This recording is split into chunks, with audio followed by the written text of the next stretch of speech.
నేత కాశీ నరేష్ గారు వారికి కూడా నమస్కారం. అలాగే వైసీపీ నేత స్వరూప్ గారికి నమస్కారం.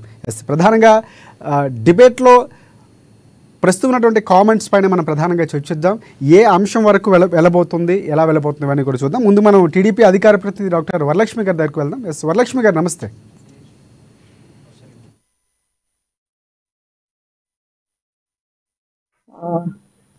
చెప్పండి సార్. ఎక్కడ ఫెయిల్యూర్ అన్నటువంటి వ్యాఖ్యలు చేయలేదని ఆమె ఒక క్లారిటీ ఇచ్చారు. అనిత గారు ఇస్తూ కూడా కొన్ని వ్యాఖ్యలు చేసినటువంటి పరిస్థితి, దాన్ని చాలా పాజిటివ్గా తీసుకుంటాం, చాలా కన్స్ట్రక్టివ్గా వర్క్ చేయబోతున్నాం, ఇంకా బాధ్యత పెంచారు పవన్ కళ్యాణ్ వ్యాఖ్యలు అన్నట్టుగా ఆమె మాట్లాడినటువంటి పరిస్థితి, సీఎం గారితో చర్చిస్తామని చెప్పినటువంటి పరిస్థితి. నారాయణ స్పందిస్తూ కూడా ఆయన మాట్లాడడానికి ఉప ముఖ్యమంత్రిగా ఆయన అన్ని శాఖల గురించి మాట్లాడొచ్చు అని చెప్తూ ఆయన వ్యాఖ్యలు పాజిటివ్గా తీసుకుంది టీడీపీ కూటమి ఎక్కడ కూడా. సో ఇక్కడ వైసీపీ మాత్రం కాబోతున్నారు అంబట్ లాంటి నేతలు విమర్శించినటువంటి విమర్శలు అన్ని చూస్తూ ఉంటారు. సో ఎందుకు పవన్ కళ్యాణ్ గారి వ్యాఖ్యలు ఏం చేశారంటారు? దానికి సంబంధించినటువంటి ఒకసారి సారాంశం చూస్తే కనుక మీరు ఏ విధంగా ఫీల్ అవుతారు? అంటే టీడీపీ పార్టీలో ఉంటూ కూటమిలో ఉంటూ ఎందుకు మాట్లాడాల్సి వచ్చిందంటారు? సార్ ఇది ఫస్ట్ ఆఫ్ ఆల్ యాక్చువల్ గా కూటమిలో ఉన్నారా ప్రభుత్వంలో ఉన్నారా కాదు, ఆయన ఒక డిప్యూటీ సీఎం గారు. తను చెప్పేది ఏంటంటే, సార్ వాయిస్ అయితే రీసౌండ్ వస్తుంది నాకు. మీ వాయిస్ మాకు క్లియర్గా ఉందండి వరలక్ష్మి గారు, వినిపిస్తుంది. ఓకే అండి, కంటిన్యూ చేయండి. సార్ పవన్ కళ్యాణ్ గారు ఏమి కాంట్రవర్సీగా ఆయన ఎప్పుడు అనలేదు. ప్రతిసారి ఆయనలో ఉన్న ఆవేదన ఎప్పుడు ప్రజలకి, ముఖ్యంగా ఆడబిడ్డలకి ఎప్పుడు న్యాయం చేసే విధంగా మాట్లాడతారు. అది ప్రపంచం ఎరిగిన, ఇది జగం ఎరిగిన సత్యం. అది మనందరికి కూడా తెలుసు.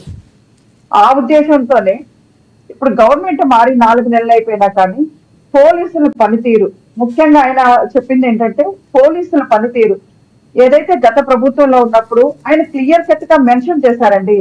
ఇక్కడ హోమ్ మినిస్టర్ గారు ఫెయిల్యూర్ అని చెప్పలేదు, వేరే ఏది చెప్పలేదు. ఎవరిని కూడా, అంటే చిన్న ఎగ్జాంపుల్ చెప్తాను సార్. యాక్చువల్ గా ఒక వ్యక్తిని మనం అదుపులోకి తీసుకున్న తర్వాత ఆ వ్యక్తి ఎలా మాట్లాడారంటే, గత ప్రభుత్వంలో జనసేన అధినేత గారి వాళ్ళ పిల్లల గురించి మాట్లాడారు, లోకేష్ గారి గురించి మాట్లాడారు, చంద్రబాబు నాయుడు గారి గురించి మాట్లాడారు, టీడీపీలో ఉన్న ప్రతి మహిళల గురించి కూడా మాట్లాడారు. ఒకటే మాట, 1 గంట పర్మిషన్ ఇస్తే అబ్బా కొడుకుని వేసేసి వస్తానని చెప్పిన వ్యక్తులు కూడా ఉన్నారు. అంటే ఆ రోజు ఎందుకు సుమోటోగా తీసుకొని అతని మీద కేసు ఫైల్ చేయలేదో మరి అప్పుడు ప్రభుత్వానికి ఇవన్నీ వినిపించలేదా అని ఇవాళ నేను కూడా అడుగుతున్నానండి. ఇవాళ పవన్ కళ్యాణ్ గారు ఒక చిన్న మాట, ప్రతి ఒక్కళ్ళు బాధ్యతతో మెలగాలి, ప్రతి ఒక్కళ్ళు ఒళ్ళు దగ్గర పెట్టుకొని పని చేయాలి, ఇదేం తప్పు కాదు. అక్కడ హోమ్ మినిస్టర్ గారు కూడా దీనిని ఏదో నెగిటివ్ సెన్స్ లో ఎవ్వరు తీసుకోలేదు. ఒక్క వైసీపీ వాళ్ళు మాత్రం బిట్స్ గా కట్ చేసుకొని ఏదో వాళ్ళకి ఇష్టం వచ్చినట్టు మాట్లాడడం తప్పించి ఇక్కడ ఆయన ఏమి అవినీతిని ఎంకరేజ్ చేయలేదు, లేదా మర్డర్లు చేసి వచ్చిన ఎమ్మెల్సీని ఊరేగించమని చెప్పలేదు ఇక్కడ పవన్ కళ్యాణ్ గారు. అదేవిధంగా ఒక మాస్క్ అడిగిన డాక్టర్ ని చంపేయమని ఇక్కడ చెప్పలేదు. ఆయన చెప్పేది ఏంటంటే, ఏ ఆడబిడ్డకైనా ఒక ఆడపిల్లల గురించి సోషల్ మీడియాలో పిచ్చిగా మాట్లాడే ప్రతి ఒక్కరికి తగిన గుణపాఠం చెప్పడంలో అది కులమా మతమా ఎవరిని చూడొద్దు. న్యాయంగా మనం న్యాయ పోరాటం చేసేటప్పుడు అటువైపు ఉన్న వ్యక్తులు ఎంత పెద్దవాళ్ళైనా ఎవరినైనా కానీ అందరికి ఒకే విధమైన ట్రీట్మెంట్ ఉండాలి. సపోజ్ కోవిడ్ వచ్చింది అనుకోండి సార్, మా డాక్టర్ భాషలో చెప్తాను, ఎంపీకి ఒక ట్రీట్మెంటో, ఎమ్మెల్యేకి ఒక ట్రీట్మెంటో, లేకపోతే పేదలకు ఒక ట్రీట్మెంటో ఉండదు. అందరికీ ఒకే మెడిసిన్ ఉంటుంది.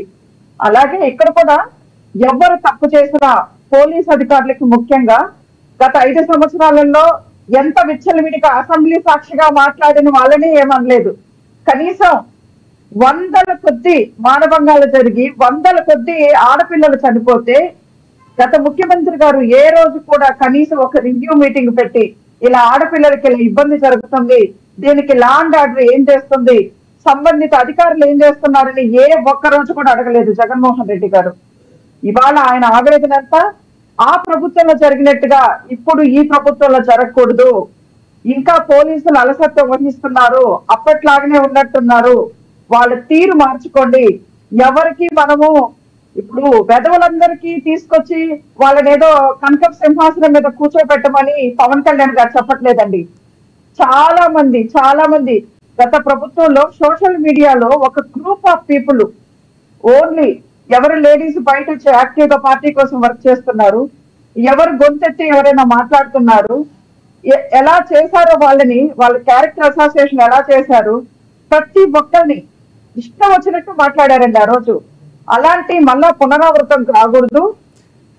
అంటే పవన్ కళ్యాణ్ గారు పూర్తిగా ఒక హెచ్చరికగా అంటే ఎలా నడవాలి ప్రభుత్వం, గత ప్రభుత్వానికి ఈ ప్రభుత్వానికి ఆ వ్యత్యాసాన్ని చూపించాలని ఒక సలహాగా చెప్పారని మనం భావించాల్సిన అవసరం ఉంది. టీడీపీ కూడా అలాగే భావిస్తుంది అనుకోవచ్చు. 100% అండి, 100%. మా హోమ్ మినిస్టర్ గారు కూడా దాన్ని పాజిటివ్ గానే తీసుకుంటాం, పాజిటివ్ గా ముందుకెళ్తాం. పవన్ కళ్యాణ్ తో మాట్లాడినట్టు కూడా ఆమె మీడియా ముందు చెప్పారు. మళ్ళీ మీ దగ్గరికి వస్తారండి. వైసీపీ నేత మనకి స్వరూప్ గారు ఉన్నారు. స్వరూప్ గారు నమస్తే.